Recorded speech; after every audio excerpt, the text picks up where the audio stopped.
आज जो कुछ जमान पाक में हुआ, जो कुछ जुडिशल कम्प्लेक्स में हुआ, ये किसी माशरे, एक महज़ब माशरे के लिए इंतहाई शर्मिंदगी का बायस है। सारी दुनिया का मीडिया चैनल दिखा रहा है किस तरह हम एक शख्स के घर में, इमरान खान के घर में दाखिल हुए, हालांकि तय ये हुआ था कि 2-3 अफसर जाएंगे, और किस तरह उसके घर को बुलडोज किया गया और जुडिशल कम्प्लेक्स में जो सूरत हाल बनी, ये मुल्क खाना जंगी की तरफ जा रहा है। आज मैं पहली दफा 10 महीनों में, कभी मैंने ये दरखास्त नहीं की, पहली दफा मैं अपने जिम्मेदारान से और इस मुल्क के मुहब्बे वतन अजीम अदारों से दरखास्त करना चाहता हूं कि इस मुल्क को इस खाना जंगी से, इस बदअमनी से, इस तबाही और बर्बादी से बचाएं।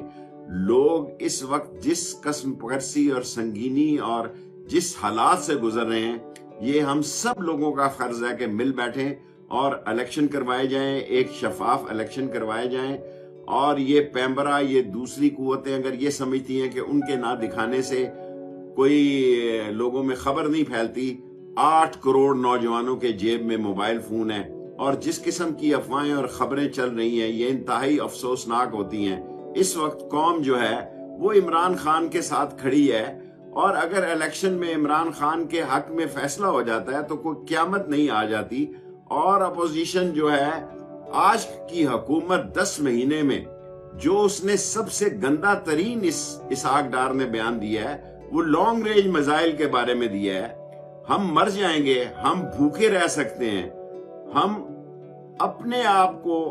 हर किस्म की तकलीफ से गुजार लेंगे, लेकिन पाकिस्तान की अजमत, पाकिस्तान की खुद मुख्तारी और पाकिस्तान की अजीम अफवाज के हथियारों पे कभी आंच नहीं आने डालेंगे। और इंशाअल्लाह ताला हालात साबित करेंगे कि इस मुल्क में अमन होगा। जिम्मेदारान से मेरी दरखास्त है वो मुदाखलत करें और इस मुल्क में जितनी जल्दी मुमकिन हो इलेक्शन का ऐलान करें।